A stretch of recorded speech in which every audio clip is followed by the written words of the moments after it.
So first and foremost, what is a series? So a series is a sum. For example, and this is typical notation. We'll start with a geometric series.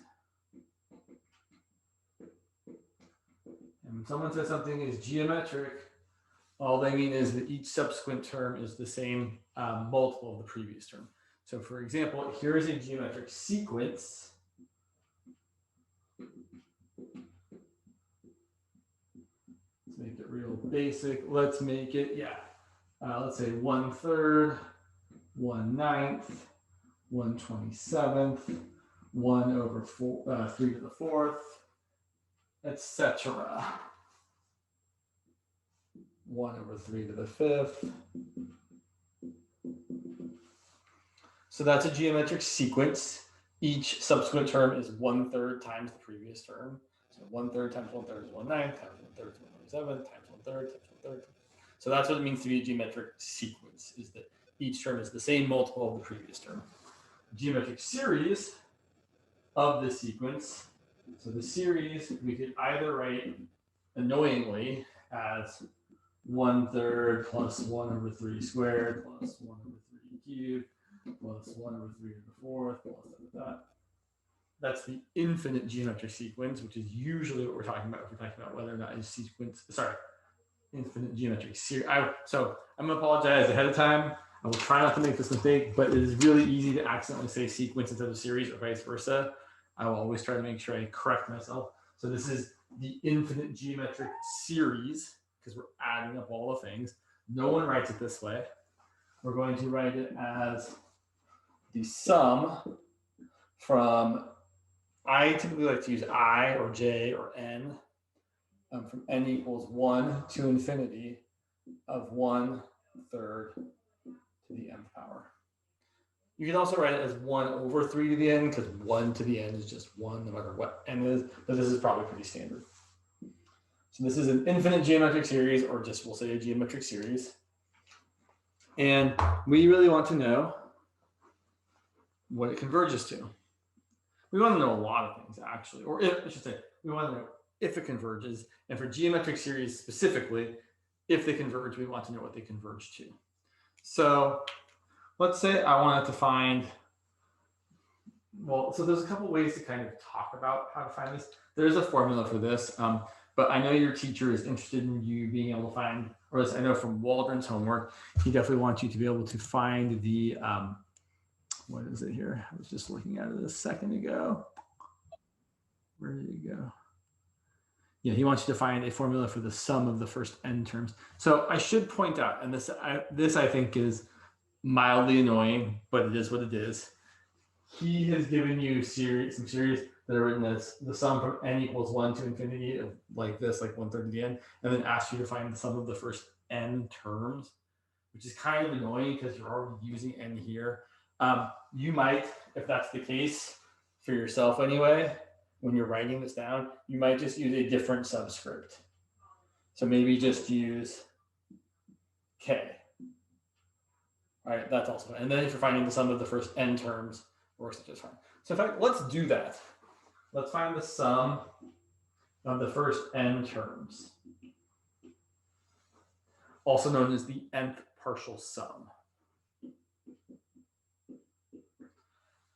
In fact, before we figure out what this is, I'm going to go to the other side and we'll come back here. So often a series can also be viewed as a sequence of partial sums. So if I'm looking at this series from k equals 1 to infinity of 1/3 to the n, the first partial sum, which we usually use a capital S sub 1 for, is just 1/3 to the first. The second partial sum is the sum of the first two terms. The third partial sum is the sum of the first three terms, and so on. Right, so I don't have to write this anymore because it's it's getting repetitive, but that's the idea. So that when someone says the nth partial sum, they just mean you're literally adding up the first n thing. So it's 1/3 plus 1 over 3 squared plus 1 over 3 cubed, all the way to 1 over 3 to the n. And a lot of the time, not always, but a lot of, no, it's, yeah, thanks. Thank you. Yes, exactly. Okay, good call. A lot of the time, but not always, we're able to find a formula for this that depends on what n is. And it's always possible for a geometric series. Let me kind of show you how people typically do this. So yeah, I want to find the formula for this. So here's what I'm going to do. And in fact, I'm going to do it very generally to kind of make life easier. So the general form of a geometric series looks like this. It looks like the sum from k equals 0 to infinity of a times r to the k, where r is the ratio that we're multiplying by each time, and a is just something to adjust for the constant term. So this looks like a plus a times r plus a times r squared plus all the way forever and ever. If I want to find the nth partial sum, so I go from k equals 0 to n, right? We go n, you can do it either way. So I'm going to do, I should try to be very specific here. The problem is we've started with, yeah. So the problem with this, you can either start at k equals 0, but some people like to start at k equals 1. It's fine. So if I'm going to find the nth partial sum, which is the sum from k equals 0 to, I guess, n minus 1, right? Because if we're starting with 0, you go to n minus 1 to get the first n things, right? This is r to the 0th here. So you got the first thing, the second thing, the third thing. So the power is 1 less than the number we're on. It's kind of annoying, but sometimes indexes are kind of annoying. So I want to find the nth partial sum. It's going to be all of this ending at a times r to the n minus 1. And then here's the trick we're going to employ. We're going to multiply this by r. So that r times the nth partial sum, each term just gets multiplied by r. So it's a times r plus ar squared plus ar cubed plus all the way to a times r to the n. And then we're going to subtract them. Specifically, we're going to do this one minus that one.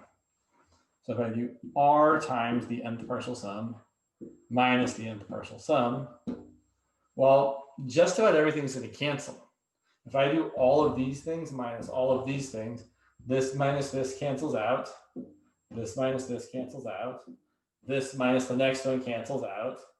And all the way up to the previous term here, and this one cancel out. So the only things we're left with is this minus this. It's kind of a slick trick.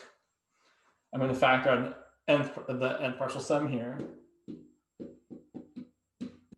Factor out the a here.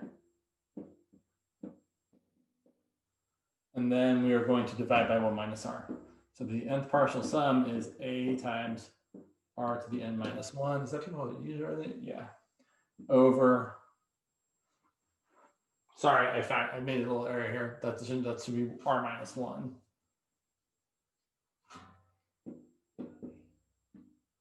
And then I will tell you, people usually flip the order of both the subtractions. So people usually write this as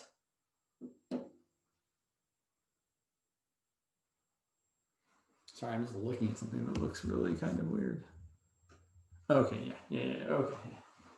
So I kind of did this. People usually subtract this minus this and get the subtraction the other way. So sorry, I did it kind of backwards. Still the same thing. So people usually write this as a times 1 minus r to the n over 1 minus r. So that's how you can find the sum of the first n terms. Is it's going to be whatever your a thing is, we'll figure that out in a second, times 1 minus your ratio, which is the thing you're multiplying by each time, to the nth power over 1 minus r. So for this example, if I want to find the sum of the first n things, so I have to be a little bit careful here. It's going to be, so I'm thinking of this, right? Here my a value is 1, and my r value is 1/3. So I'm going to get a times 1 minus r to the n over 1 minus r. Well, it's actually going to be the n plus 1. So this is going to be 1 minus 1/3 to the n plus 1 over 1 minus 1/3. Which I think might be kind of a silly thing to actually have to calculate or to express. But there's actually a good reason to do this. And that is, we don't really care a whole lot about this specifically usually, but we do care about what this series converges to. So what I really want to know is what happens as you let the number of terms go to infinity. So what we're going to say is that the sum from k equals 1 to infinity of 1/3 to the k is equal to the limit as n goes to infinity of the sum from k equals 1 to n of 1/3 to the k. But then that's going to be the limit as n goes to infinity of this expression here, which is 1 minus 1/3 to the n plus 1 over 1 minus 1/3. And now, and this is where what the value of r is really important, since our ratio 1/3, and we're multiplying by it to get each successive term, since that ratio is less than 1, or I really should say it's between -1 and 1, 1/3 to a higher and higher power every time is going to get smaller and smaller and smaller. So this part here goes to 0. And you end up getting 1 over 1 minus 1/3, which ends up being 3/2. So this geometric sequence converges to 3/2. And more generally, if this is what the geometric sequence is, or I should say, if this is what the nth partial sum of the geometric sequence is equal to, that's going to converge as long as that r to the nth is going to go to 0, meaning that r has to be between -1 and 1, so that this term goes completely away. So here's what we say very, very generally. Yeah.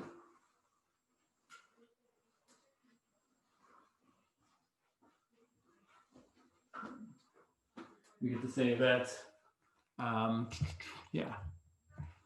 So for a geometric series, if we've got the sum from n out of k, it really actually does depend on where you start. But the way people often write it is if you got the sum from k equals 0 to infinity of a times r to the n, then that's going to equal the limit as n goes to infinity of the sum from k equals. Sorry, I keep making the same mistake.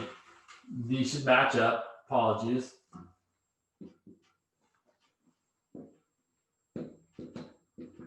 And then we just found that this is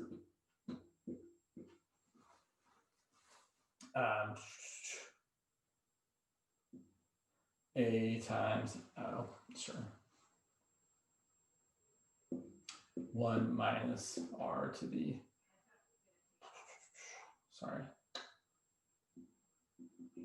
plus 1 over, sorry, it's n plus 1 here because I used n here. If I had done like I did before and then n minus 1, it would be an n. So basically, whatever you're getting here, that superscript, that power is always the next term that you didn't actually get to here. That's the way I always kind of remember it. You can write it this way, you can write it already, and it's not going to matter because n is going to infinity, not 0. This part's going to go away, and you're going to get a over 1 minus r. And so that's what a geometric series converges to if it's convergent. So if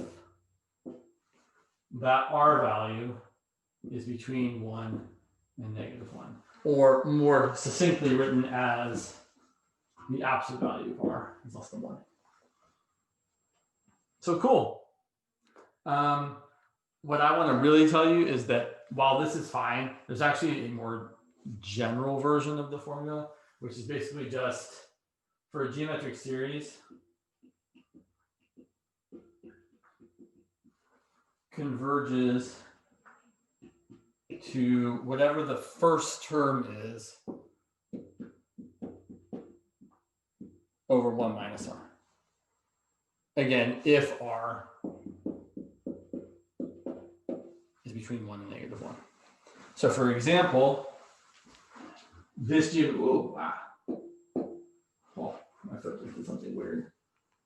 Sorry. So if I'm gonna start let's start somewhere like k equals 3 to infinity of, I don't know, 4 times 1/2 to the n. This is definitely a convergent geometric series, right? This does converge because our r value, which is 1/2, right, the thing that's being raised to the, good God. Thing that's being raised to the kth power is less than 1, or I should say its absolute value is less than 1. And it converges to the following. So it's going to converge to the first term. The first term, well, since we're starting at k equals 3, my first term is 4 times 1/2 to the third. Divided by 1 minus our ratio. And that'll always work. That's going to be, let's see, 4. I think this ends up being 1, right? Because that's 4 times 1/2 to the third, which is 1/8. So 4 times 1/8 is 1/2 over 1 minus 1/2, which is also a half, which ends up being 1. That's kind of a cool trick, for lack of a better word, to see how a geometric series converges. So, more generally, I keep saying more generally, we have the following.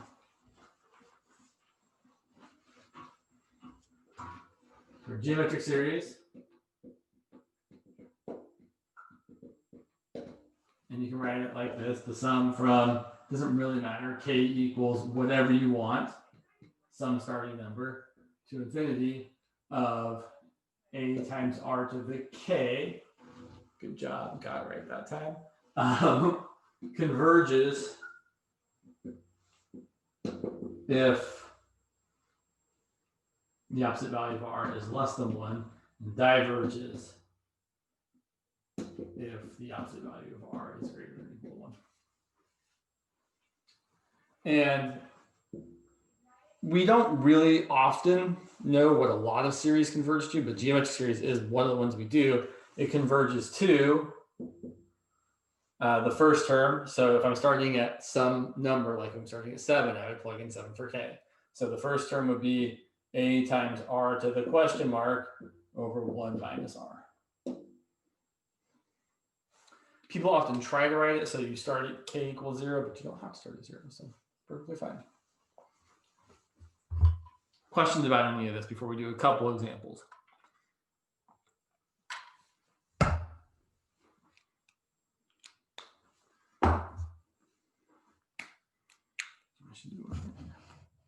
Cool. All right, so let's see, where did my examples go? So let's look at, say, this one. So the sum from n equals 2 to infinity of 6 times negative 2/3 to the nth power. Use n this time. So does this converge? Yes, it converges because our ratio, our thing being raised to the nth power, is definitely between 1 and negative 1. So yes, this converges, and it converges to the first term, which is 6 times negative 2/3 squared over 1 minus negative 2/3. And yes, we should clean that up a bit. Let's see, that's going to be 6 times 4/9 over 5/3. So that's going to be, let's see, cancel a 3 there and a 3 there. So 2 times 4/3 times 3/5, which is looking like 8/5. There's not a whole lot to geometric series other than this is what you get. And let's look at another one. Excuse me, a question. Yeah. So when you say first term, you're plugging in like whatever n is equal to, right? Right. Okay. I'm plugging in the starting index. And if it's 0, just be 1. Depending on how this is written, yes. Okay. But for example, that's actually a good point. So what if my series was, say, the sum from, what do we got here? N equal 1 to infinity of, sure, 5 times 1/4 to the n plus 3. Right, this is still geometric. In fact, if you prefer, you can rewrite it a little bit. I can write it as the sum from n equals 1 to infinity of 5 times 1/4 to the third times 1/4 to the n. So that it's easier to see that, oh yeah, it's a number, 5 times 1/4 cubed times a ratio to the nth power. But you don't have to, right? You could leave it like that and still see that the ratio is just 1/4. So this one also converges, and it converges to, oh, I said I was going to do 0. Let's start at 0, sorry. Right, if I plug in 0, my first term is 5 times 1/4 to the third power. So it really depends on how it's written.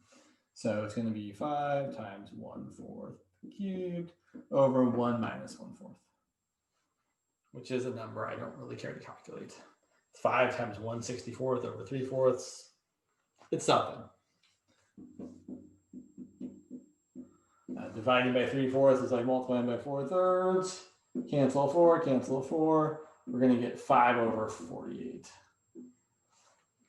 Okay.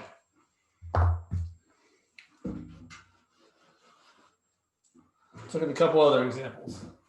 Sometimes people try to be tricky with these.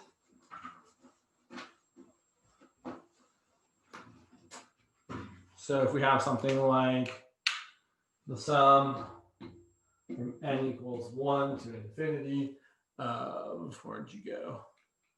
2 to the 2n plus 1 over 3 to the n minus 1. The plus and minus I like to get rid of. It just feels like it's a trap almost. So I would rather write this as the sum from n equals 1 to infinity. I'm going to write this as 2 to the 2n times 2. I'm going to write this as 3 to the n, or I should say times 2 to the first if you want, times 3 to the negative first. Just so I can have something to the n. All right, so does this converge or diverge? What's my ratio? Well, I've tried to be a little tricky here. If you were not paying too close attention, you might think the ratio was 2/3, but it's not, because this is 2 to the 2n. So what I actually need to do is write this as 2 to the 2n is 2 squared to the n over 3 to the n. And this is 2 divided by 1/3, which is 6. But look, 2 squared to the n is 4 to the n. 4 to the n over 3 to the n becomes 4/3 to the n.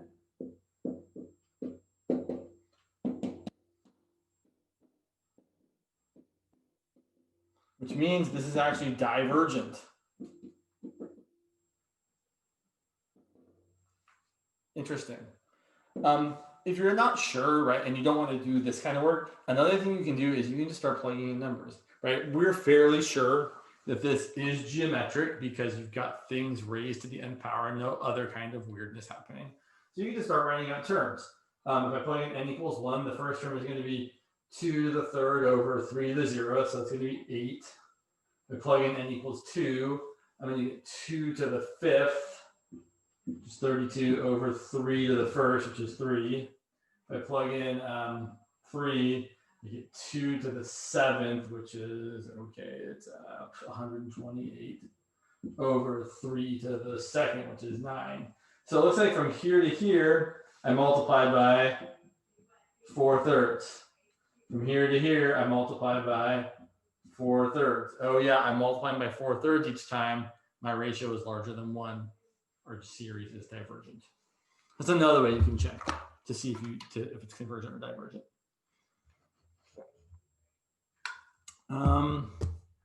That's kind of a cool question, but maybe not super necessary. I feel like I'm kind of a, yeah. All right, so we'll definitely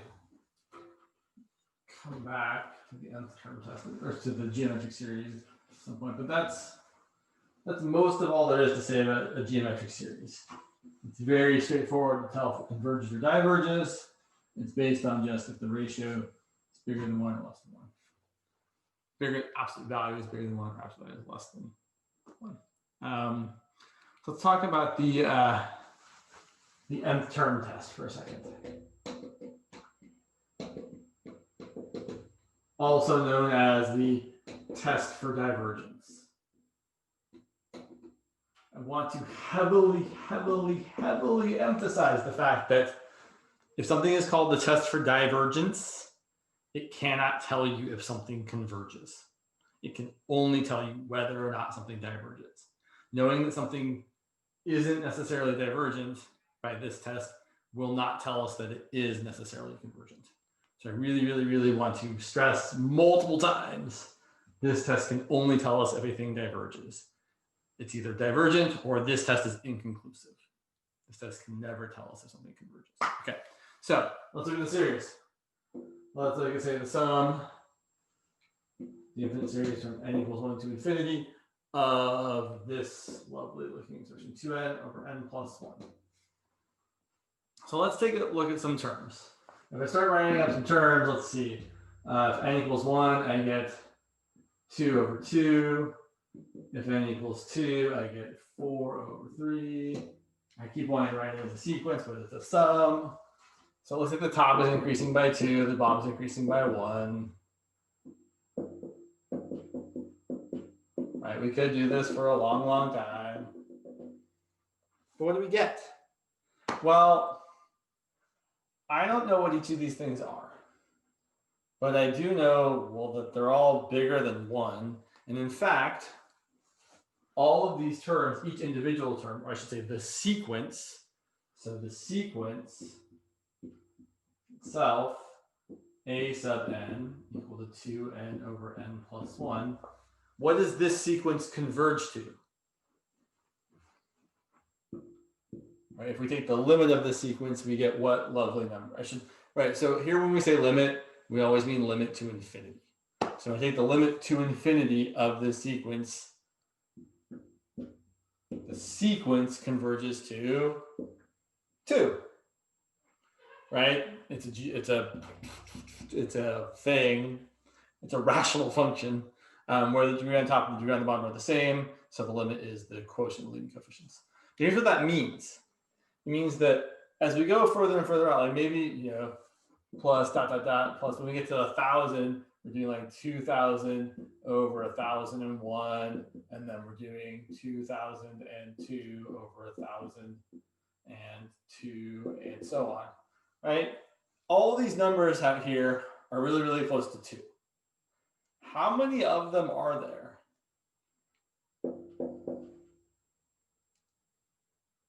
A lot.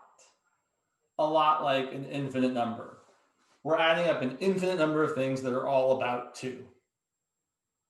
If I add up 2 plus 2 plus 2 plus 2 plus 2 plus 2 an infinite number of times, we're going to get infinity. And that's true for any positive number. So if you have a sequence whose limit is not 0, then the series or the sum of that sequence is always going to be divergent. Because I'm adding up an infinite number of non-zero things. Or I should say, I'm adding up an infinite number of things that are not getting close to 0, because that's the more accurate. That's because, yeah. So I'm adding up to an infinite number of times, essentially. So this diverges because the limit as n goes to infinity of the sequence is not equal to 0. And that's the nth term test. If the sequence converges to something that isn't 0 or doesn't converge at all, right? If the limit is specifically not 0, meaning the limit can either be a real number like 2, it can be infinity, or it can just be some infinite oscillating thing and not exist. If any of those things happen where the limit is not 0, the series diverges. That's it. That's the nth term test, also known as the test for divergence. It's a great test. One thing I will say about this test is that if the limit is 0, that means we have to do something else. So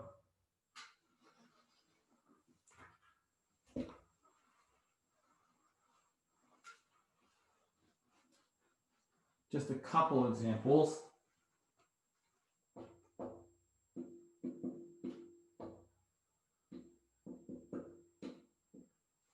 Here's a geometric series. We know it converges. Oh, sure, of course. Yeah. What's up?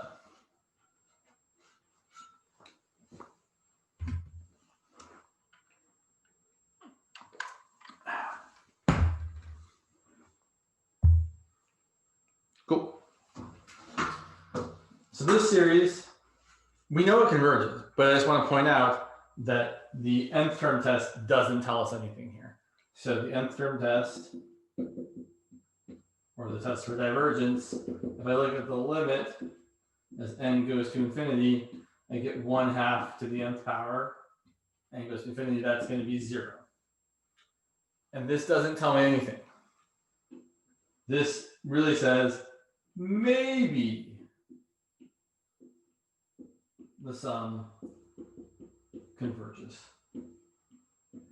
But maybe it diverges. We know specifically for this one that it does converge. However, there are other series, the most famous being this one,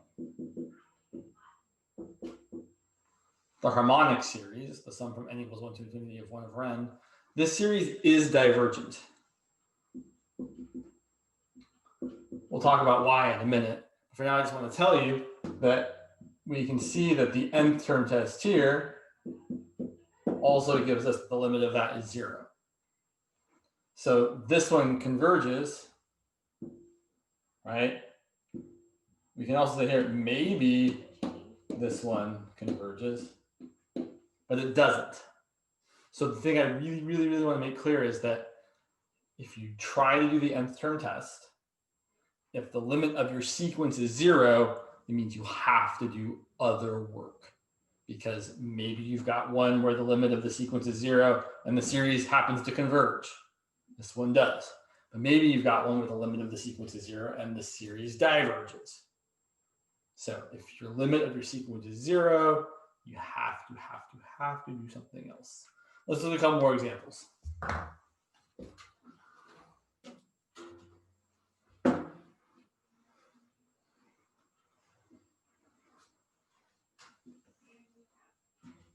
So what do you have here? Let's see. So look at this. Sum from n equals 1 to infinity of 6e to the n over 2e to the n plus e to the negative n. One thing I want you to keep in mind about the nth term test is that people kind of tend to forget about it after we learn, like we're going to learn the ratio test and the root test and the comparison test and limit, like there's a lot of tests we learn. And this one kind of, the nth term test kind of gets forgotten.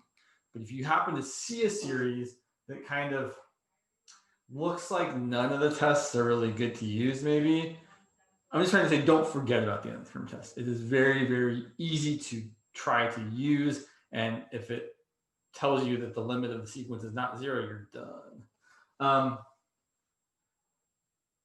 Yeah, I'll give you guys an example of this in just a second. So for this one, right, the limit as n goes to infinity of 6e to the n over 2e to the n plus e to the negative n. This is an infinity over infinity type. Right? This goes to infinity, this goes to infinity, this goes to 0. L'Hopital's rule is not going to be super helpful here because the derivative of the top is going to be 6e to the n, and the derivative of the bottom is going to be 2e to the n plus negative e to the negative n. This is one of those ones where you have to kind of divide by the thing that's the largest. So I'm going to divide everything by e to the n. So if I divide this by e to the n, I get 6. If I divide this by e to the n, I get 2. If I divide this by e to the n, right, it's going to be negative n minus n is negative 2n. So it's e to the negative 2n, or 1 over e to the 2n. And now you can see that this part's going to go to 0. So I get 6 over 2, which is 3. And 3 is definitely not 0. So since the limit of the sequence is not 0, this series diverges by the nth term test.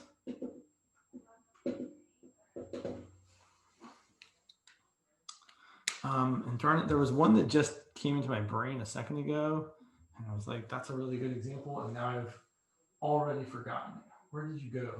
Oh, I know, yeah. So sometimes you'll run into tricky things like some people, like I think this is a good one, cosine of 1 over n. There are ways of doing this one probably that don't involve the nth term test, but the nth term test is great here, right? The limit as n goes to infinity of cosine of 1 over n. Well, 1 over n goes to 0, and cosine of 0 is 1, which isn't 0, so it diverges.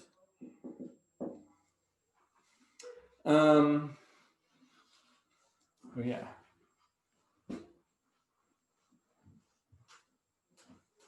Here's another good one. The sum from n equals 1 to infinity of 1 plus 1 over n to the nth power. Now this one you could probably get away without actually knowing the limit, right? It's definitely clear that the insides here are always bigger than 1, or getting closer and closer to 1. And 1 to any positive power is certainly going to be, or I should say a number slightly bigger than 1 to a positive power is definitely going to be bigger than 1. So whatever this limit is, it's definitely bigger than 1, which means it's not 0, which means this diverges. Now, you guys should be able to tell me in the chat, what is the limit of this lovely sequence here? You only need one key to tell me.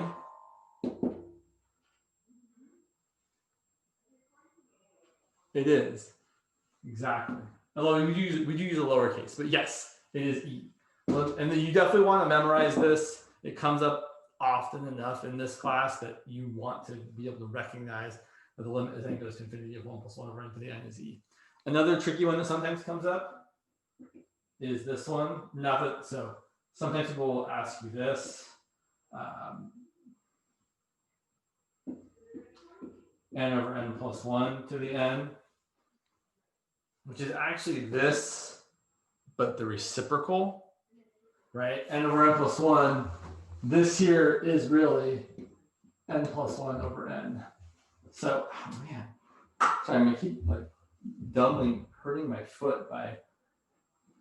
Just don't get old. You know what? That's the real answer. Just don't get too old, and you can't be a dumb old person and hurt your feet by just kneeling on the ground. So what you can do is you can rewrite this as the limit as n goes to infinity of 1 over n plus 1 over n to the n, right? I put the reciprocal down on the bottom, and then that's the limit as n goes to infinity. 1 to the n is just 1, and n plus 1 over n is really 1 plus 1 over n to the n. So this ends up being 1 over e, which is e to the negative 1.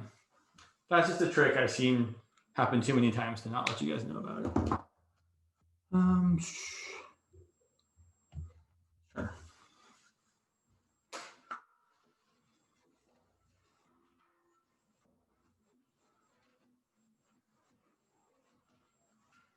We got one more, I think. One more for you, and then we'll go back and look at 1 over n for a second.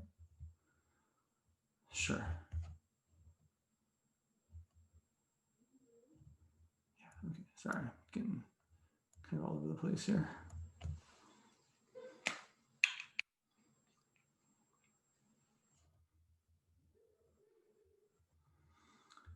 Sorry, brain. Let's look at this one.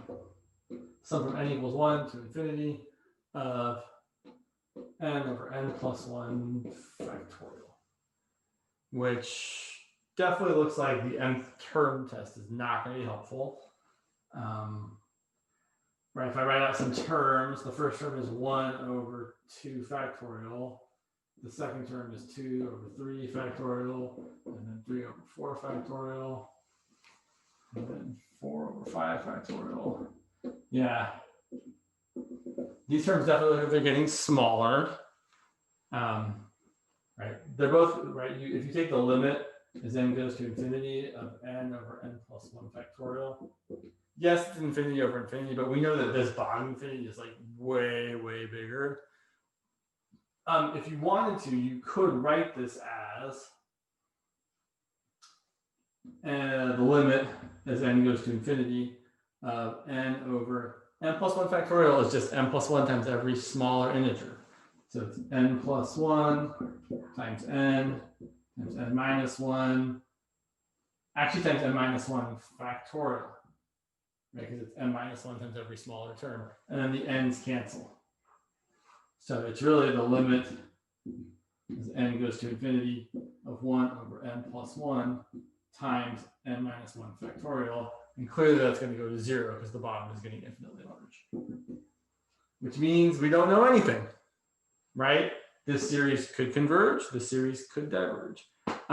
So when you're not sure if something converges or diverges and you actually want to know, you're not just trying to use the nth term test, often we start looking at the partial sums and seeing if we can see a pattern. I'm going to erase this because I don't really do this. So let's look at the partial sums here.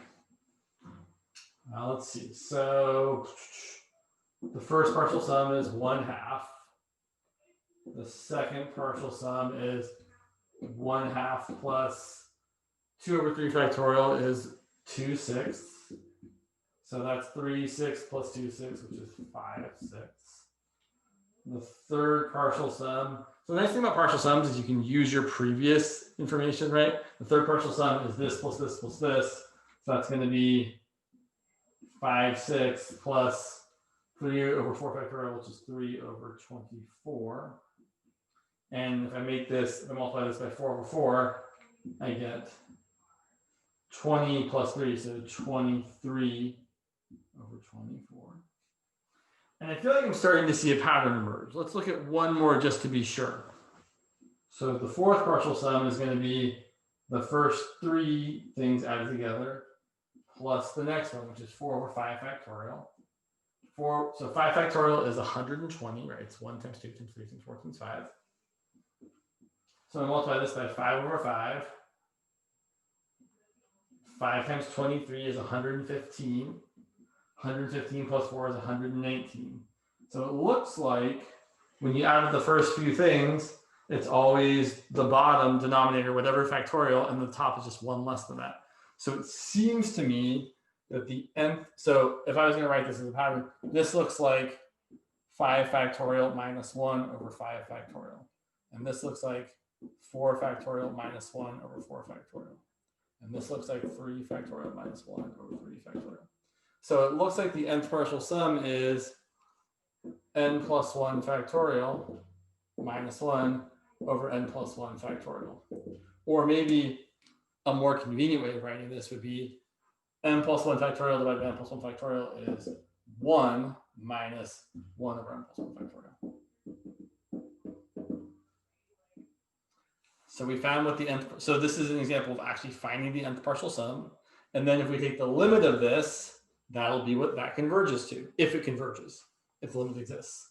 So this sum from n equals 1 to infinity of n over n plus 1 factorial is equal to, now this is, so this part right here is where if I said find the nth partial sum, I would be annoyed.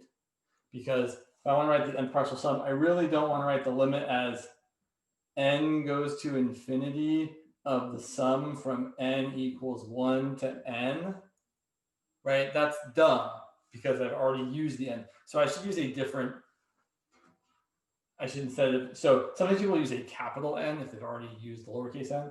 So I'm going to find the nth partial sum, the capital Nth partial sum.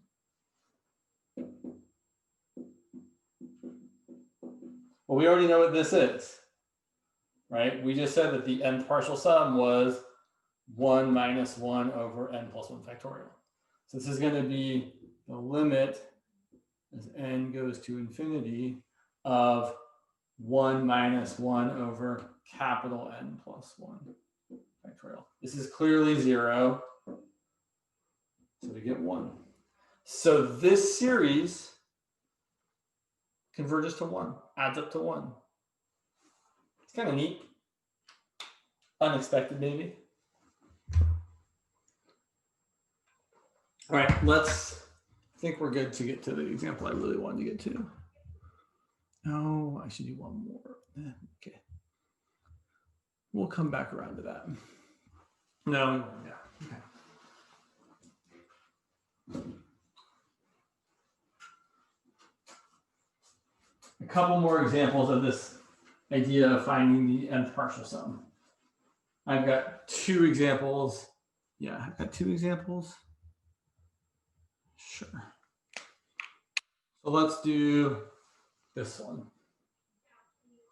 Oh, that's annoying. I didn't even think about that. Sure.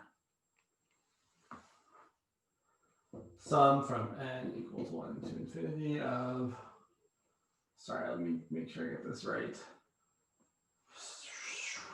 Sorry, I want to make sure I get it right, but I don't want to give away the answer. 1,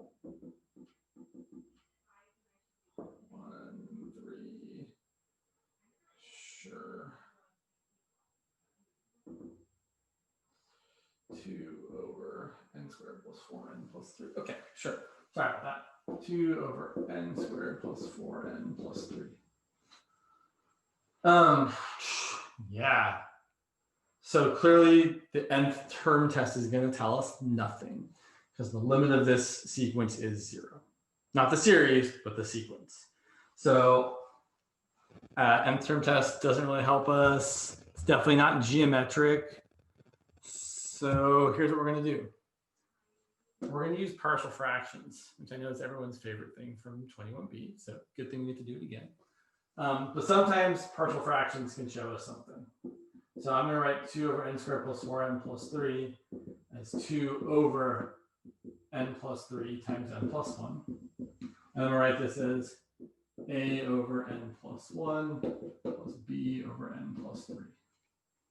And multiplying both sides by the common denominator, we get 2 equals a times n plus 3 plus b times n plus 1. Picking convenient values for n, like -1 and -3. If n equals -1, I get 2 equal to a times 2 plus 0. So a is 1. And picking n equal to -3, I get 2 equal to 0 plus b times -2. So b equals -1. So what I can actually do is I can rewrite this as the sum from n equals 1 to infinity of a over n plus 1 plus b over n plus 3. And this might not seem super helpful at first, but let's write out some of the first few terms. I'm going to erase this partial sum, this partial fractions thing. Yeah, I'm going to erase it. So are there any questions about what I did there before I erase it?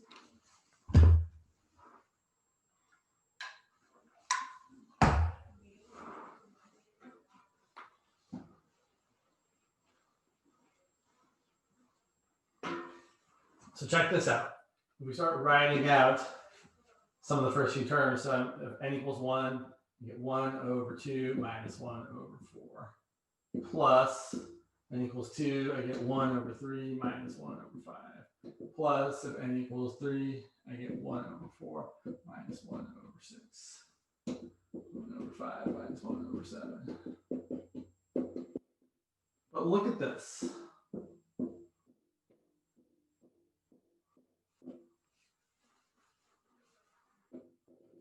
terms start to cancel out.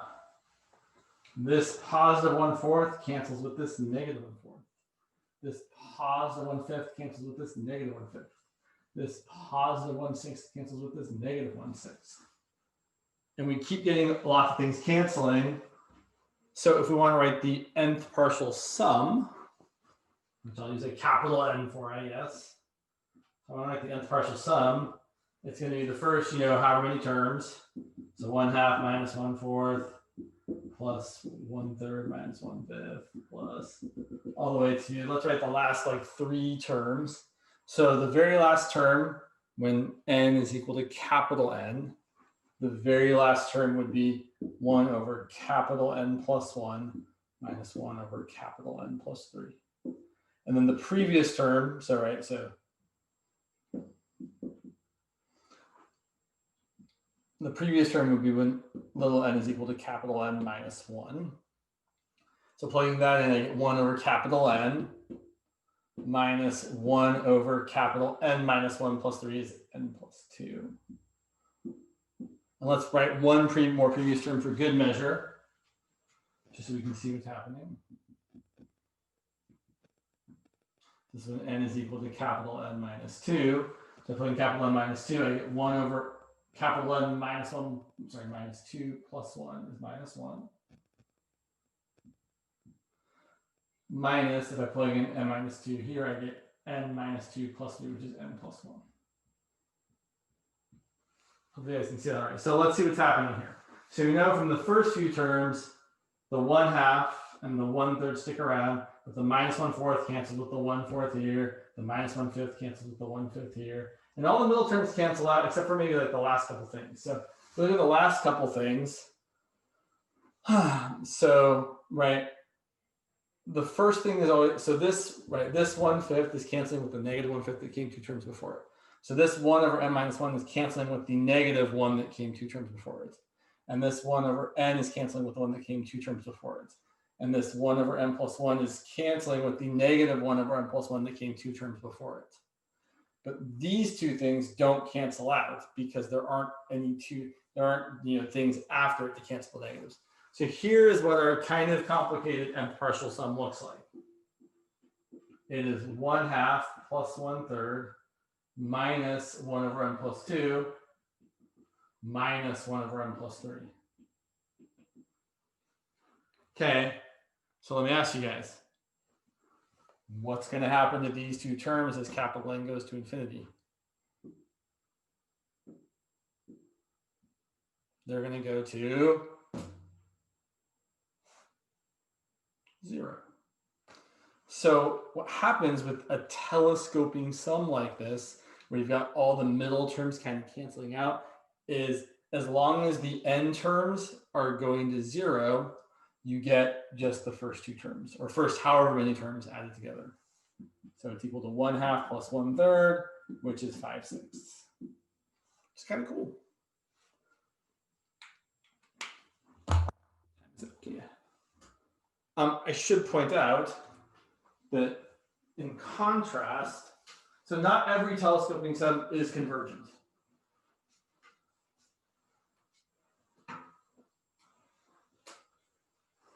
For example, the following one.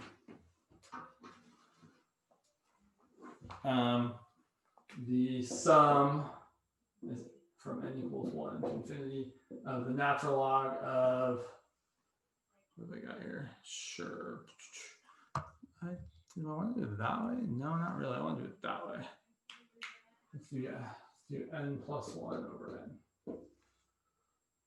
n. So first of all, this doesn't look telescoping right off the bat, but it is.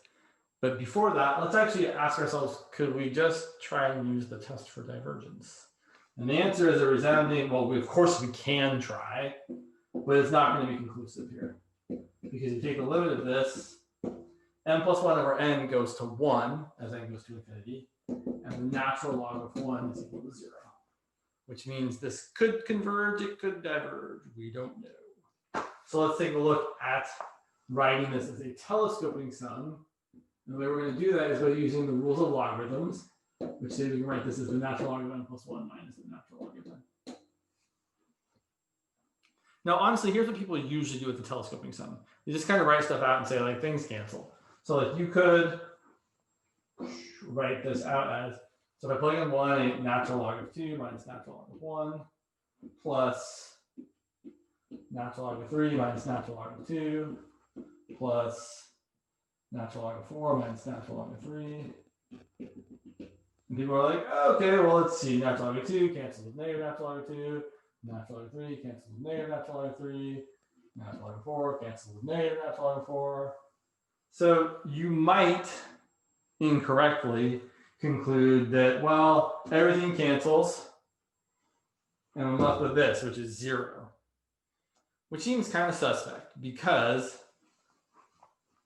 if n is 1, like the natural log of 2 over 1 is the natural log of 2, which is a positive number. And the natural log of 3 over 2, right? Each of these individual terms is actually positive, right? This is definitely positive. This is positive. This is positive. Each of these things is positive. So it doesn't really seem reasonable that all of these positive things added together should cancel out to give you 0. And that's because it doesn't. Because I'm purposely accidentally ignoring the last couple terms. So let's write the last few things. Let's say we were going to, so the last 2 terms, so when n equals capital N minus 1, we're going to get the natural log of n minus 1 plus 1, so the natural log of capital N minus the natural log of, never enough room. How I long for a bigger board. So natural log of capital N minus natural log of capital N minus 1. And that's when little n equals n plus 1. Sorry, n minus 1. And then for n equal to capital N, I'm going to get the natural log of capital N plus 1 minus the natural log of capital N. Sorry, I know it's really squished in there. So look what happens. The negative natural log of n here cancels with the natural, whoops. That's why I've got good thing I've got a little mat down there. I didn't get pen on the carpet, just on the mat that I don't care about. Cancel with the natural log of n before. And this negative natural log of n minus 1 would cancel with the positive natural log of n minus 1 that came before it. So we're left with that term right there. So this whole thing is equal to the natural log of capital N plus 1 minus the natural log of 1, which is just 0. And now we have to ask ourselves, okay, so this is what the capital Nth partial sum is equal to. And if we take the limit of this as n goes to infinity, well, as n goes to infinity, the natural log of n plus 1 also goes to infinity. So this goes to infinity as capital N goes to infinity. And if the nth partial sums diverge, the series is divergent. So this diverges to infinity, but we really don't care about saying that for the most part. So here's actually an excellent example of a place where the limit of the sequence is 0 and the series is actually divergent. So I really, really, really want to stress the limit being 0 means we know nothing, just like Jon Snow, Game of Thrones. Yeah, okay. Anyway, that's a dated reference, but anyway, we know nothing if the limit is 0. But it's probably, now that I've said it, I'm like, I feel like it's hard to forget, right? If the limit is 0, you're like Jon Snow. You know nothing. And I should say the limit of the sequence is 0. All right. So I think I wanted to get finally to, yeah, you're fine. You're dumb. Okay. Let's go ahead and get back to the example I really wanted to get to, which is, so there are numerous ways of showing that the harmonic series is divergent. Well, there's 2 good ways I'm aware of. I'm gonna not do kind of the long drawn out way. I'm just going to give you the nice way. So I want to look at the harmonic series, the sum from n equals 1 to infinity of 1 over n. And I will tell you it diverges. But let's actually see how it diverges. So I'm going to draw a picture. Let's see. So yeah. So 2, 3. draw this kind of exactly. So I'm going to draw the function 1 over x. I'm going to say this is 1 here. My x and my y scale are not going to be exactly the same. That's okay. And yeah, I'm going to do it like this. Let me make sure I'm being smart about this. Yeah. Sometimes you braid it up here. And oh yeah, I know what to do. Okay. I want to do that.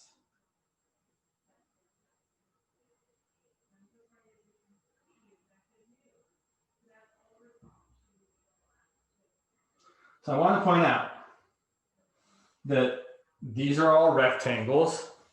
They all have a base of 1 and a height.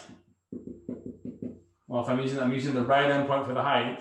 So the height of this rectangle is 1/2, and the height here is 1/3. So each of these rectangles basically just have an area that's equal to whatever their function value is at the right endpoint. So the area here is 1/2.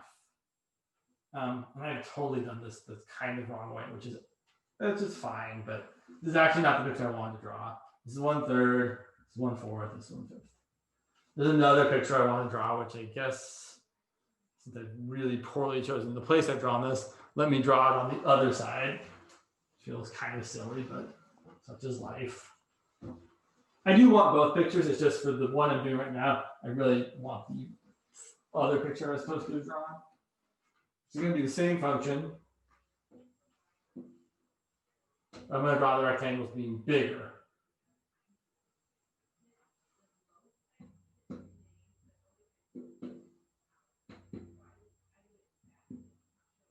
Sure. So I'm going to draw the rectangles using the left endpoints.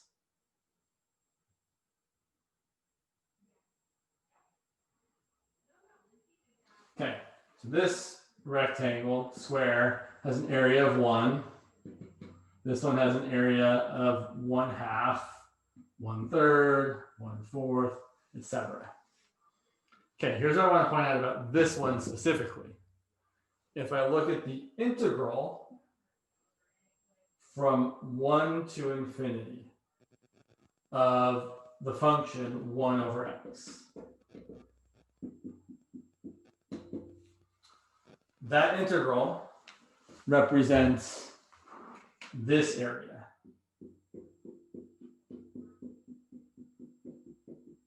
In red.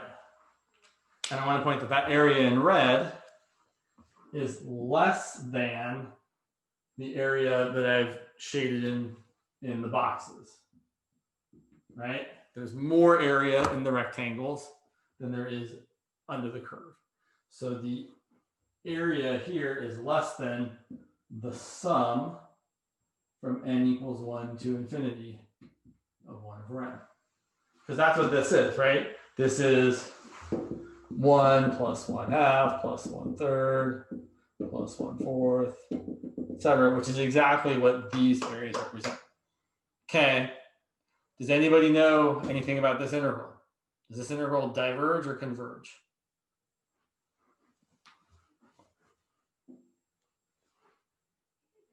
I know it's been a while. This integral definitely diverges. And we can see that by actually doing it, right? This integral is equal to the limit as b goes to infinity of the integral from 1 to b of 1 over x dx, which is equal to the limit as b goes to infinity. The integral of 1 over x is the natural log of the absolute value of x. So it's the natural log of the absolute value of b minus the natural log of the absolute value of 1. As b goes to infinity, natural log of b goes to infinity. So I get infinity minus 0, which is infinity. So here's what I'm saying. I'm saying this red area is infinite, and there's more black area than there is red area. So if the red area is infinite, the black area also has to be infinite. So this is divergent.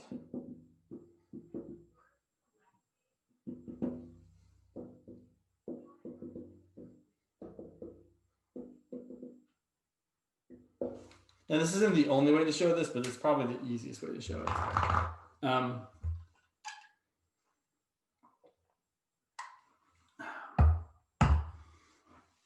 But what I really want to show you, yeah. So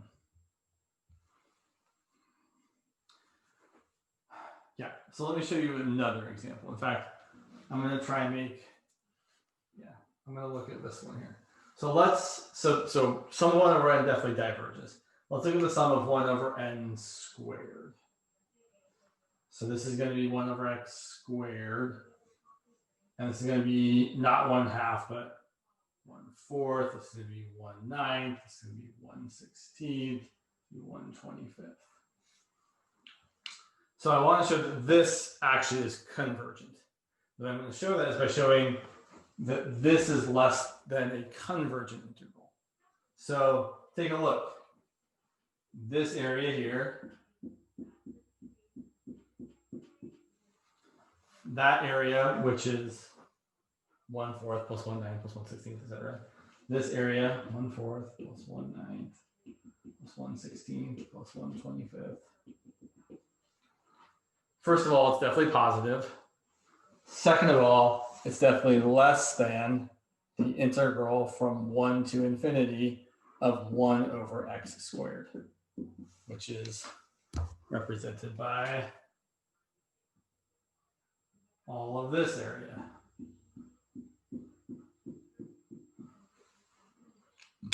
So this integral we've seen before, this is convergent and it converges to 1, right? You can do the limit as b goes to infinity.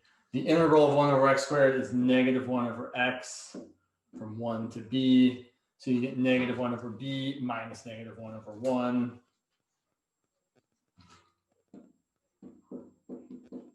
But that goes to 0 and this goes to 1. So you've got something with, right, you've got this thing here less than something that has a finite amount of area. Now this isn't exactly what I wanted, right? I'm missing the first term. So what I'm going to do, I'm going to add it on to both sides. So if I add a 1 here and add a 1 here, then I can say that my series definitely is less than 2. And that's really enough. If you've got a series where the terms are getting bigger every time you add something on, which this definitely is, but it has an upper bound.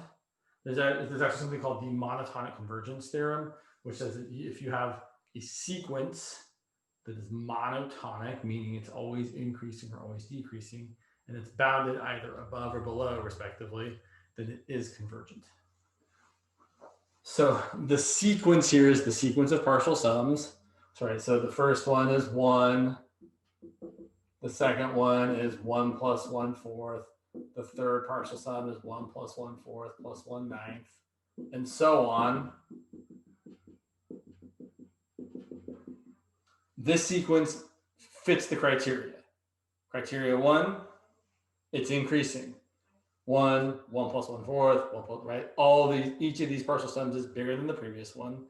And 2, we just showed that this sequence of partial sums has an upper bound. 2 is always bigger than any of these partial sums. So that means that this sequence, this series, so I'm actually saying that both of those here because it literally is both. This series is a sequence of partial sums, and the sequence of partial sums has to converge.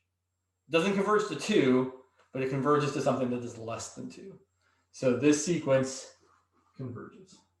Sorry, I didn't mean to say sequence there. I really meant to say series. This series converges. It actually converges, I think, to pi squared over 6. It's kind of a famous problem. I think it's pi squared over 6. I'm not 100% sure when I say it. I'm pretty sure it's pi squared over 6. It doesn't matter what it converges to. But here's what this kind of tells us. And I know it's not exactly right, but the idea here is that basically, if the integral of your function converges, then your series also converges. And if the integral of your function diverges, your series also diverges. In fact, this is literally the idea of the integral test.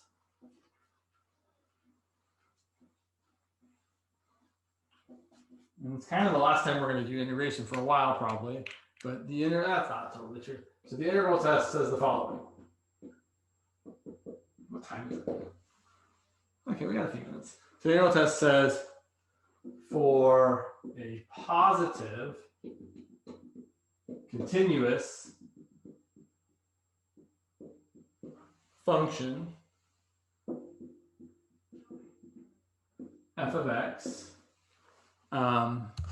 Where'd you go? Sorry. Let me make sure I say this exactly right. With x greater than some capital N, then if the sequence a sub n is equal to f of n, just like I did in the previous one right here, right? The sequence was 1 over n squared, and I said f of x 1 over x squared, so f of n would be 1 over n squared. Then we can say the following. If the integral from n to infinity, usually we're starting at 1, but we can really start anywhere. If this integral converges, then so does the series.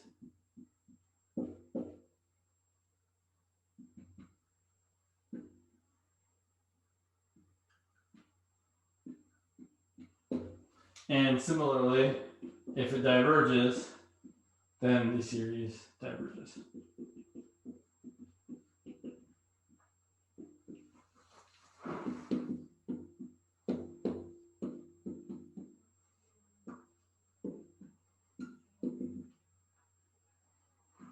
Which is super useful.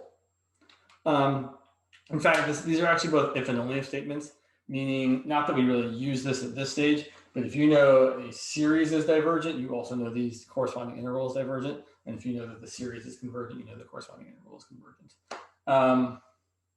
So basically, a series and its integral have the same behavior.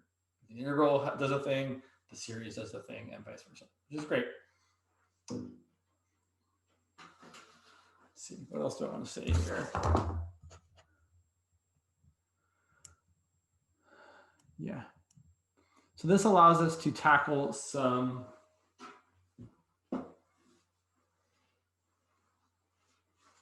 new and exciting sequences, series, like the series from k equals 1 to infinity of the natural log of n divided by n.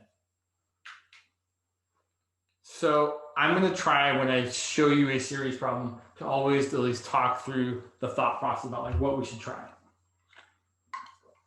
So at this point, we don't have a lot of things to try. We have the nth term test, but the nth term test is going to be inconclusive here because if you use L'Hopital's rule, the limit as n goes to infinity of the natural log of n over n is going to be the limit as n goes to infinity of 1 over n over 1, which is 0. So nth term test doesn't yield anything. It's definitely not geometric, right? It's only geometric if you have some number raised to the nth power and nothing else wacky going on. So I might try the integral test here. So integral test says, look at the integral from 1 to infinity of the natural log of x over x. And I'm going to, what am I going to do? I'm going to use u substitution. Let u equal the natural log of x. Du is 1 over x dx. So the integral of the natural log of x over x dx is equal to the integral of u du, which is going to be the natural log of x. Sorry, it's going to be u squared over 2, which is the natural log of x squared over 2. I should point out, not that this is really important, but it is a little important. It's not the natural log of the absolute value of x. Right? I never actually integrated 1 over x to get natural log of absolute value of x.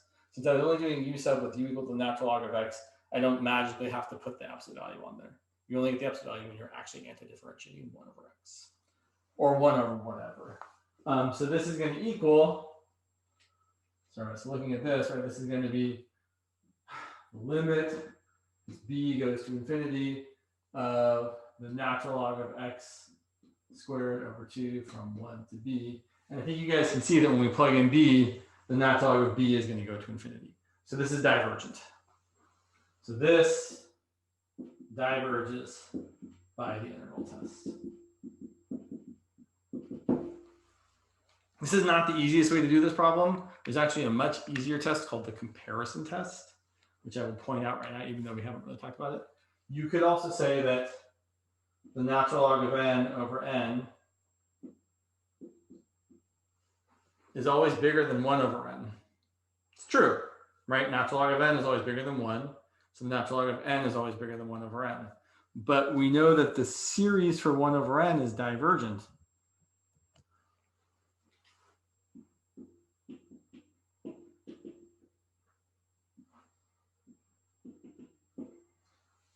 I guess I'm starting at 3 now at 1. You can, oh, I should also say, right, if you know something's divergent, you can cut off or add, well, now you can cut off or add on any finite number of terms and it'll still be divergent. And if I cut off the first 1,000 terms of this series, it still diverges. It's still adding up to an infinite number. But here, since this is bigger than that and these add up to infinity, these also have to add up to infinity. We'll talk more about the comparison test next week, but that's the basic idea. If you know something diverges and you know something else, if you know the sequence for something else is bigger than the sequence for the divergent thing, then it is also divergent. In a similar way, if you know something is convergent and you know the sequence for your unknown thing is always less than the convergent sequence, it is also a convergent series. And then I guess the last thing I want to say in this last minute is what we often refer to as the p-test, which is just that the series from n equals 1 to infinity of 1 over n to the p diverges if p is less than or equal to 1, converges if p is greater than 1. Sometimes people say it diverges if p is between 0 and 1, but really if p is negative, it's obviously divergent, right? If you're doing the sum from n equals 1 to infinity of 1 over n to the negative 2, which is dumb, but whatever. That's really just the sum of n squared. And that's clearly divergent because it fails or passes, whatever. It diverges by the test for divergence, right? These terms of the sequence are not going to 0, so this definitely diverges. So this is a good one. This is often something we use as a basis for comparison for other series. So like, does it converge? Well, how does it compare to 1 over n squared, which we know is convergent? Or does it diverge? Well, can we compare it to the series for 1 over n, which is divergent? So this is often kind of where we get a lot of our series that we know converge or diverge to compare against. All right.